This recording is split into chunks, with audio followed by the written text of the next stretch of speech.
Olá a todos e bem-vindos de volta para mais um vídeo de hoje. No vídeo de hoje temos bastante coisa para discutir. Ainda precisamos analisar o relatório e a teleconferência da UiPath, além de revisar os da Rubrik. Já comentei sobre a Adobe ontem. Então, se você perdeu esse vídeo, ele vai estar no canto superior direito. E eu também quero comentar sobre outras 3 empresas. Uma delas, que eu possuo, vai divulgar os resultados na próxima semana, que é a dLocal. Acho que a Micron divulga resultados no mesmo dia, mas vamos falar sobre dLocal, Nu Holdings e Sea Limited. Agora, eu costumava possuir ações da Nu, e vendo agora a cerca de $14 por ação, vendo o quão rápido ela está crescendo de forma lucrativa, talvez seja a hora de voltar a investir. Vou explicar tudo no vídeo de hoje. Se você tem alguma dessas empresas, avise nos comentários. Nesta sexta-feira, enquanto gravo, parece que vamos terminar a semana um pouco melhor do que na quinta, quando tudo estava no vermelho. Na verdade, começou um pouco melhor quando o mercado abriu. Agora estamos vendo um pouco mais de queda. Estamos vendo a Meta caindo 3%? Por que isso? Bom, a Meta mais uma vez há alguns relatos dizendo que o modelo de IA mais recente deles, Avocado, ou seja lá como estão chamando agora, vai ser adiado porque não é tão bom quanto os outros. Esse tipo de relato não é a primeira vez que estamos ouvindo isso. Então talvez seja bastante preocupante se a Meta está gastando todo esse dinheiro e, bem, não consegue lançar modelos de ponta como o Google, Anthropic, Grok, ChatGPT, etc. Bem, talvez em algum momento eles digam, quer saber? Talvez a gente não deva focar em criar nosso próprio modelo de ponta, mas sim em desenvolver aplicativos, outras camadas ao redor disso, usando modelos de outras pessoas. O Capex então deveria diminuir, na minha opinião, bastante, o que significa que vamos ver o que aconteceu em 2022 no final de 2022. O fluxo de caixa livre começa a subir significativamente de novo, mas por enquanto são só especulações. Quanto ao resto aqui, nada realmente tão surpreendente. Robinhood caiu cerca de 2,6%. Pensei que fosse pela baixa das criptomoedas, mas elas estão em alta hoje. Normalmente, quando as criptomoedas caíam, a Robinhood também caía, mas dessa vez não. E quanto ao resto, deixa eu sair da tela. Fintech, todos os nomes de Fintech estão indo muito bem, exceto Robinhood, Inter, Shift4 e dLocal, que estão um pouco no vermelho aqui. Klarna, novamente, um dia muito forte com um aumento de 10,8% agora. Quanto às neoclouds, tudo verde em todos os setores, então gostamos de ver isso. Nomes de semicondutores, temos muito verde, alguns vermelhos, Broadcom, AMD e Nvidia. Novamente, a Nvidia está ficando interessante toda semana porque, bem, o preço tem sido o mesmo nos últimos 6, 7 meses. Hoje, a empresa vale 4,3 trilhões de dólares e cresce cerca de 70%, claro, esse ritmo deve cair. Mas mesmo que elas caiam para 50%, até mesmo 40% ainda é incrível. E as margens, se conseguirem se manter em torno de 75% a 70%, também é muito bom. Quanto às grandes empresas de tecnologia, mais vermelho do que verde aqui. Netflix está em alta hoje. Como você sabe, Netflix está em alta. Então o resto está em queda. Enquanto outros sobem, a Netflix cai. Quero começar analisando a Rubrik, que divulgou resultados ontem à noite. Quinta-feira, após o fechamento do mercado, superou todas as expectativas. Não estamos surpresos nem com as ações pouco movimentadas. Subiu 1,4%. Em um momento chegou a subir 7% quando divulgaram os resultados. Depois, na verdade, caiu um pouco. Agora estamos apenas com uma alta de 1,4%. No último ano, a ação está basicamente estável. E no acumulado do ano, a ação caiu 27,4%. Então, o que exatamente aconteceu aqui neste trimestre? Bem, novamente, foi um trimestre muito forte para a Rubrik, como podemos ver. Esta é uma empresa que ainda está crescendo muito rápido, mas de fato, as taxas de crescimento estão diminuindo. Mas mesmo quando estão diminuindo, ainda são, quero dizer, aqui. Se olharmos para o AR de nuvem, 47,6%, AR de assinaturas, 33,8%, e então, a receita total do último trimestre, 46,3% ano a ano. Agora, é claro, sempre vamos olhar o que acontece no futuro. E então, se olharmos para o futuro, podemos realmente ver o que o mercado espera ver. Agora, você não vai se surpreender ao saber que as taxas de crescimento devem desacelerar. Por que isso? Bem, porque em 2026, no ano fiscal de 26, já estão falando sobre o ano fiscal de 27, mas no ano fiscal de 26 houve algumas mudanças. Mudanças contábeis que se transformaram em um vento favorável para a empresa, especialmente para a receita. Por isso nos orientam a focar mais no ARR, pois no ano fiscal de 27, as comparações anuais serão mais difíceis sem ventos favoráveis. Os ventos favoráveis, na verdade, se transformam em ventos contrários. Então você vai ter um período em que as comparações ano a ano vão ser muito mais difíceis. Mas depois que passarmos por esse período, você vai realmente ver a taxa de crescimento real da Rubrik. E isso não é uma desculpa. Isso não é algo que eles nos disseram agora. Eles já vêm nos preparando para isso, eu diria, nos últimos 2 trimestres. Então não estou tão surpreso. O ARR de assinaturas cresceu 34% no ano, novo ARR líquido de 115 milhões de dólares no quarto trimestre, isso é um recorde. O ARR de nuvem subiu 48% em relação ao ano anterior. Isso representa 88% do ARR total. Quanto à receita do ano fiscal de 26, foi de 1,32 bilhão de dólares, um aumento de 48%. A receita do quarto trimestre foi de 378 milhões de dólares.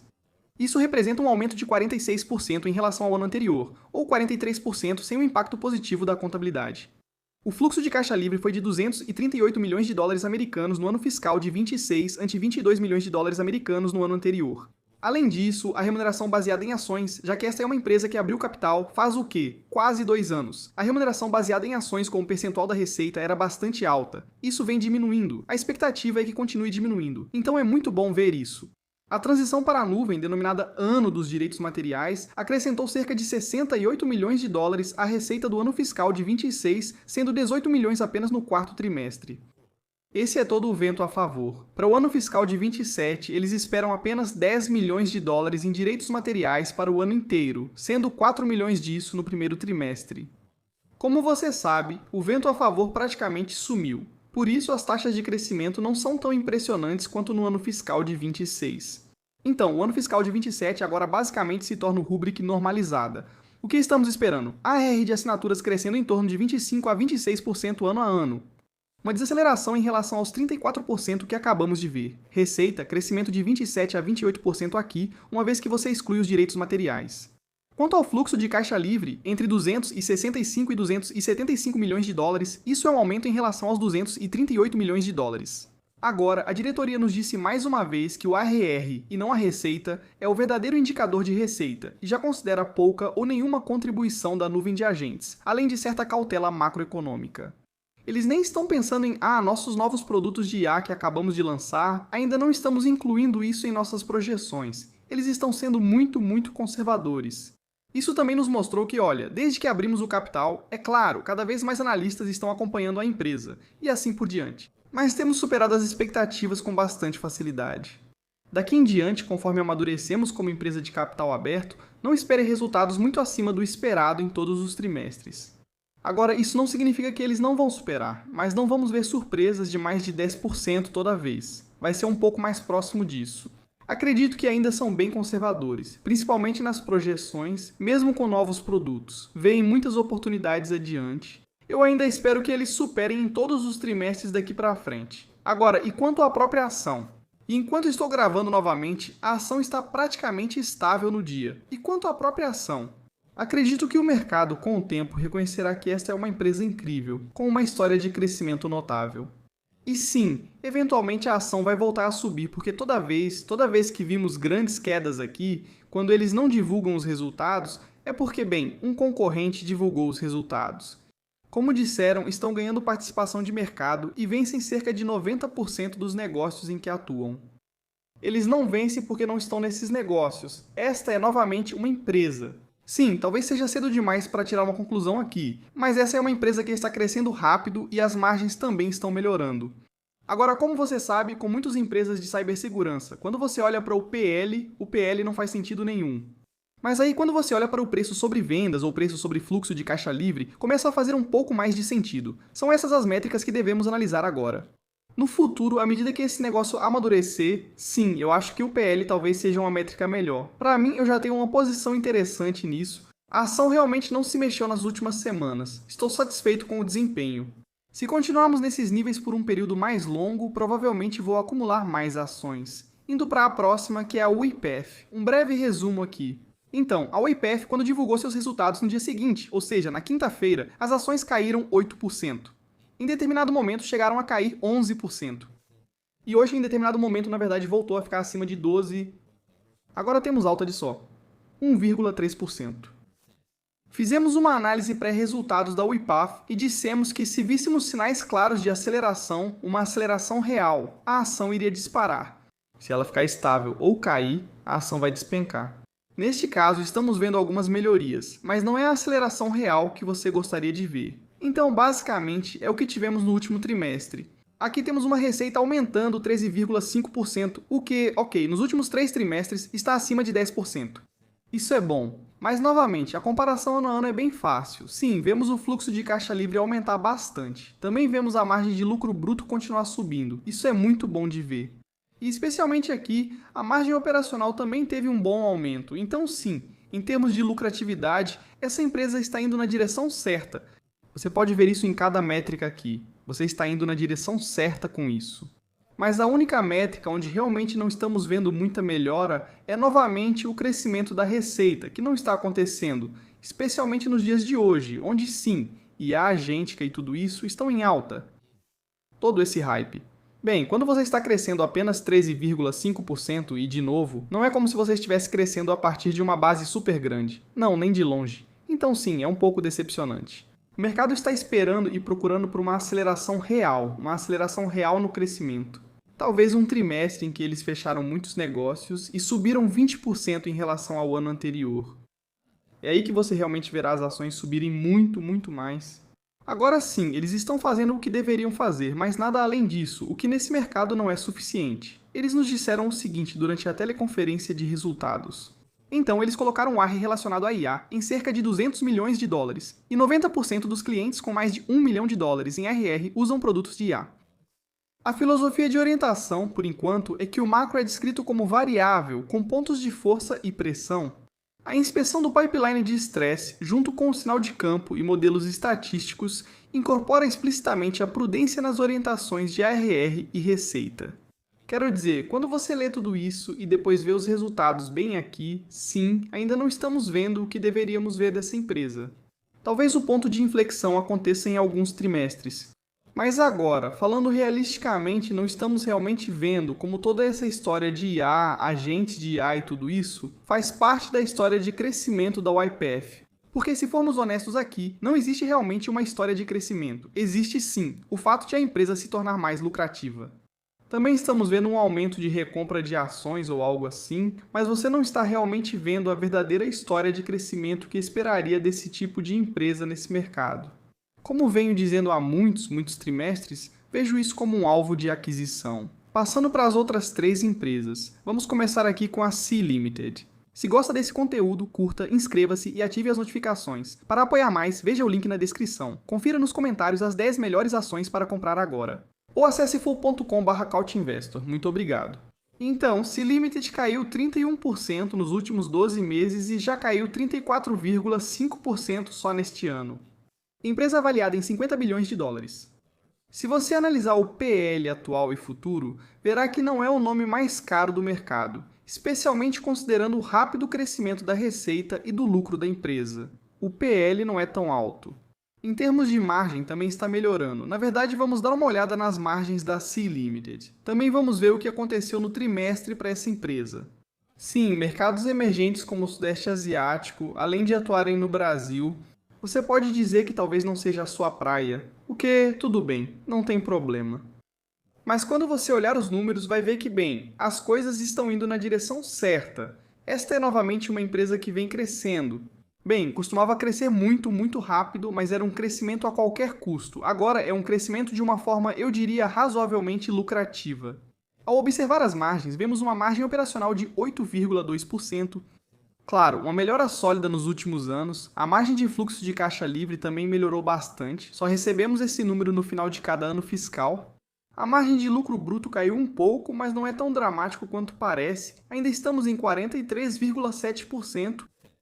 Quanto à margem de lucro líquido, ainda está em torno de 6% margem EBITDA em 8,25%. Então, quanto ao crescimento da receita, o que aconteceu com isso?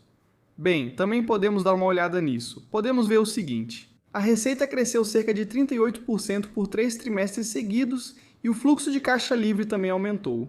E enquanto algumas margens continuam subindo, outras estão estáveis e algumas caíram um pouco. E esse é o problema. Talvez não seja o problema, mas o motivo da forte queda das ações, principalmente nas últimas semanas. A receita superou expectativas, mas o mercado não se importou. 3 pontos desagradam. O lucro por ação foi 30% menor que o esperado.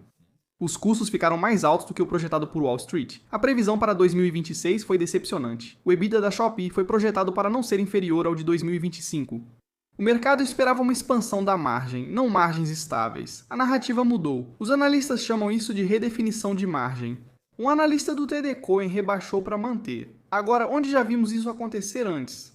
Já vimos isso com empresas como o Mercado Livre, que apesar do crescimento, aceitam sacrificar a margem no curto prazo, para crescer mais e conquistar uma fatia maior do mercado, garantindo que o negócio será mais forte no futuro.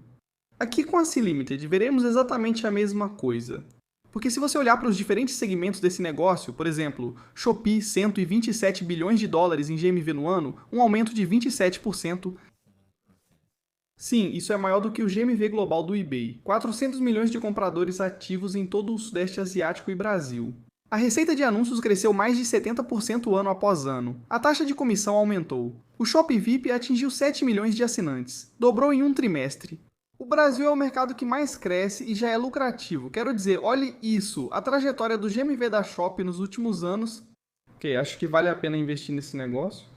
Cia Money, receita subiu, 60% ano a ano, carteira de empréstimos aumentou, 80% ano a ano, e NPL, que são os empréstimos inadimplentes, estão em apenas 1,1%. 37 milhões de usuários ativos de crédito da plataforma de empréstimos cresceram, 300% ano a ano. Então esse segmento também está indo muito bem, como você pode ver aqui. A receita de serviços financeiros nos últimos anos, claro, explodiu. Free Fire Garena. Free Fire, 1,7 bilhão de dólares em EBITDA, com margem de 56% mais de 100 milhões de usuários ativos diários para um jogo que foi lançado, sim, há 8 anos. As reservas para 2025 quase dobraram em relação a 2023. Claro, tivemos um período em que estava muito baixo. Depois houve uma pequena recuperação aqui. O trimestre de dezembro geralmente é um trimestre um pouco menor do que os anteriores, mas você não pode me dizer que esse era ou é um negócio que está enfrentando grandes problemas. Não, ele está crescendo. E novamente, Wall Street tem um problema quando um negócio sofre uma queda de margem no curto prazo. Voltamos a níveis que não víamos desde o fundo, no dia seguinte à divulgação dos resultados. Mas antes disso, bem, esses são preços de setembro de 2024. A ação está novamente muito próxima de ficar sobrevendida. Mudando para outra ação, que também está quase sobrevendida e retornou aos preços de agosto de 2025, ficando em território um pouco indefinido. Acho que ela está um pouco sobrevendida agora, o que é novidade. A Nu é uma empresa cuja ação subiu 30% em relação ao ano passado, no acumulado do ano, como você pode imaginar, já levou um tombo, caindo 17,7%. É uma empresa que vale 67,8 bilhões de dólares com um PL passado de 23,9 vezes e um PL futuro de 16,5 vezes. Talvez isso possa aumentar porque, bem, os PLs futuros são baseados nas expectativas dos analistas. Mas ainda assim é uma empresa que deve crescer muito rápido, tanto em receita quanto em lucro nos próximos anos. Então aqui também podemos ir e tentar ver qual que é o problema. Qual é o problema com essa empresa? Ao analisarmos o crescimento da empresa, veremos que ela está em expansão e fazendo exatamente o que deveria. Vamos olhar para algumas métricas específicas da empresa aqui. O número total de clientes continua aumentando, chegando a 131 milhões. Clientes ativos mensais, 109,3 milhões, com uma taxa de atividade de clientes que melhorou um pouco no último trimestre, 83,4%. Como pode ver, o número de clientes cresceu, 14,6% em relação ao ano anterior. Claro, as taxas de crescimento estão diminuindo à medida que este se torna um negócio mais maduro, apesar de ainda haver um longo caminho pela frente. Então aqui também, por que as ações caíram? Você adivinhou? 2026 será um ano de investimentos. Eles vão gastar em análise de crédito com IA, entrada no mercado dos Estados Unidos. Vamos falar sobre isso em um segundo. Conclusão da licença bancária no México e custos de retorno ao escritório. Mas no trimestre foi novamente mais um trimestre muito bom. Agora, se olharmos para o índice de eficiência, pela primeira vez ele ficou abaixo de 20%. Quanto abaixo? 19,9%. Quando olhamos para o futuro da empresa, quanto mais ela pode crescer? Bem, eles ainda podem monetizar muito mais. Se você olhar para o New Blended, a receita média mensal por cliente ativo é de 15 dólares. Já o New Mature Brasil Cohort está em 25 dólares. Os bancos tradicionais brasileiros ficam entre 40 e 45. Então, aqui existe uma oportunidade de receita 3 vezes maior sem adicionar nenhum novo cliente. Agora você pode dizer, ok, então qual é o sentido de entrar nos Estados Unidos? Bem, para isso vamos ouvir o que o cofundador tinha a dizer. Buscávamos o momento certo para investir essa capacidade sem grande distração para a empresa. Temos menos de 10% dos recursos da empresa realmente dedicados à internacionalização e à criação de plataformas. Mas, ao mesmo tempo, dissemos: bom, se vamos fazer esse esforço, por que não buscar a maior oportunidade? Porque você sabe, construir em um país como os Estados Unidos, que é enorme, é o maior mercado de serviços financeiros que existe. É praticamente o mesmo trabalho que construir em um país muito menor, que representa, sei lá, 5% disso. Então, mesmo uma pequena fatia do mercado dos Estados Unidos seria mais significativa para nós do que qualquer outro país que pudéssemos acessar agora, certo?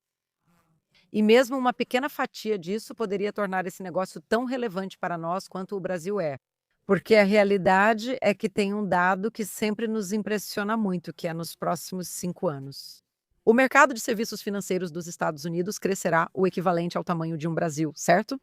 Você tem estados como Texas ou Califórnia, até a Flórida está prestes a superar o PIB do Brasil. Uau! Quando colocamos as coisas em perspectiva, não é preciso chegar ao mesmo ponto que estamos no Brasil, nos Estados Unidos, para isso ser significativo. Agora você começa a entender o porquê disso. Fazendo isso. Eles não fazem isso porque já terminaram de crescer no Brasil, México ou Colômbia. Não, eles podem fazer isso e também podem conquistar uma pequena fatia do mercado nos Estados Unidos porque a oportunidade lá é simplesmente enorme. Veja isso como já vimos antes. Talvez esteja visualmente um pouco melhor, mas esse era o manual deles. Eles acreditam que ele é bem sucedido. E por que não tentar fazer isso em outro país, ou nesse caso, em outro estado dos Estados Unidos? Para mim, é uma decisão óbvia. O mercado não gosta disso. Mas quero dizer, se é só 10%, então quem se importa? Por que não? É como dizer, sabe, Google, por que vocês estão gastando tempo com, talvez, não sei, data centers espaciais ou algo assim? É uma fração minúscula do negócio como um todo. Aqui é a mesma coisa. A maior parte da atenção deles ainda vai estar nos mercados principais. Como investidor, você gostaria que eles considerassem outras oportunidades de crescimento.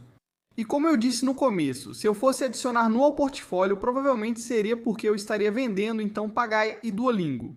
Ambas são posições em que estou no prejuízo agora. Mas olha, são tipos diferentes de histórias. As outras duas são realmente histórias de recuperação.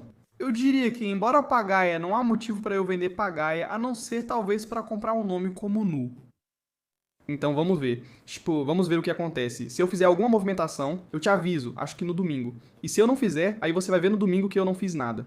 Indo para uma empresa que eu já possuo, que é a Dilocal. Agora, a Dilocal teve alta de 39,4% nas ações no último ano, mas no acumulado do ano caíram 18,4%.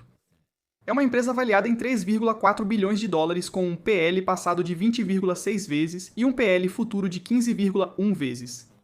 Em termos de margem, essa é uma empresa lucrativa, é uma empresa pequena que está crescendo muito, muito rápido. Você não vê isso com tanta frequência, especialmente no setor de fintechs. Agora, com a Dlocal, nós sabemos, ou especialmente aqueles que acompanham e possuem a ação, sabemos quais foram os problemas para o papel e por que ele caiu. Não é a falta de crescimento, porque a receita, como você pode ver, cresceu 52% ano a ano. E como você pode ver, o TPV já está há 4 trimestres consecutivos crescendo mais de 50%. Por último, é 0,4 de 20,6 vezes. A questão é, claro, o fato de que sim, a taxa de take rate está caindo, mas o aumento no TPV supera a queda no take rate. Outra coisa é isso aqui, a margem de lucro bruto, que também está caindo. No momento em que começarmos a ver que eles ainda conseguem crescer o TPV muito rápido, o negócio cresce muito rápido e as margens começam a se estabilizar ou até mesmo melhorar. Eu realmente acho que vai acontecer uma reavaliação completa aqui. Se voltarmos ao trimestre anterior, olharmos para o guidance, já sabemos de algumas coisas. De novo, lembra quando a gente entendeu completamente errado esse slide, mas a gente entendeu errado por um bom motivo. O TPV vai ficar acima do próprio guidance deles, a receita vai ficar perto do topo do guidance, o lucro bruto no meio e o EBITDA ajustado também no meio. Então não vai ser menor, não vai ser ruim.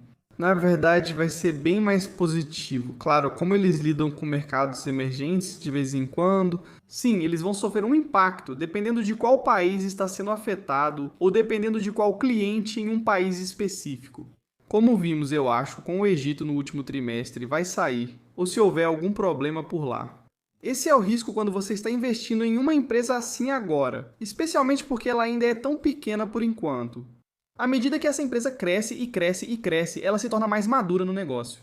Esse tipo de impacto não vai mais acontecer, ou até pode acontecer, mas não terá o mesmo efeito que tem no negócio agora. Se analisarmos as ações, vemos que voltamos exatamente ao ponto de 2 trimestres atrás, há 6 meses, quando os resultados foram divulgados e as ações subiram 31%. Será que veremos isso se repetir na próxima semana? Todo trimestre, a volatilidade implícita desse ativo é muito alta. Ainda espero que divulguem um trimestre muito bom, como vimos recentemente, porém, divulgar bons resultados não garante que as ações subam. Mas nesse caso, se eles conseguirem continuar crescendo o TPV tão rápido, se vemos que as margens estão se estabilizando ou talvez melhorando, sim, eu realmente acho que poderíamos ver um salto de mais de 20%. E é isso por hoje no vídeo de hoje. Me diga se você possui alguma dessas empresas, UiPath, Rubrik, C-Limited, Nu, DLocal, qualquer uma delas. Me conte aí nos comentários abaixo. Sim, eu falei sobre Mercado Livre na quinta-feira. Também vejo um exagero lá. Sim, novamente, é um investimento de curto prazo, mas tem sido uma tática bastante bem sucedida para eles no passado. Então sim, um pouco de exagero. Sabemos que essas coisas acontecem no mercado. É isso por hoje no vídeo de hoje. Vejo vocês no próximo. Tchau, tchau.